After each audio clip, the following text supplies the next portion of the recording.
Pagsampa mo ng 22, sasampalin ka ng buhay na akala mo dati chill lang. Malalaman mo na yung mga salitang hindi pinupulot ang pera, na dati ay naririnig mo lang sa mga magulang mo. Magtatrabaho ka, magbabayad ng tubig at kuryente.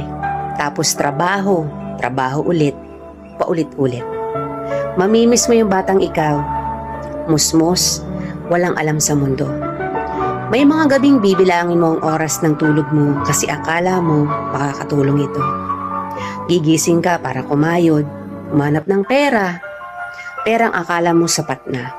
Pero dahil salat ka, wala kang magagawa kung hindi tanggapin ang katotohanang ganito ang buhay.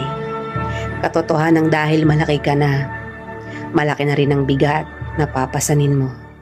Dahil ngayong 22 ka na o 23 o 25 ka, malalaman mong hindi ka na lang nabubuhay para sa sarili mong pangarap.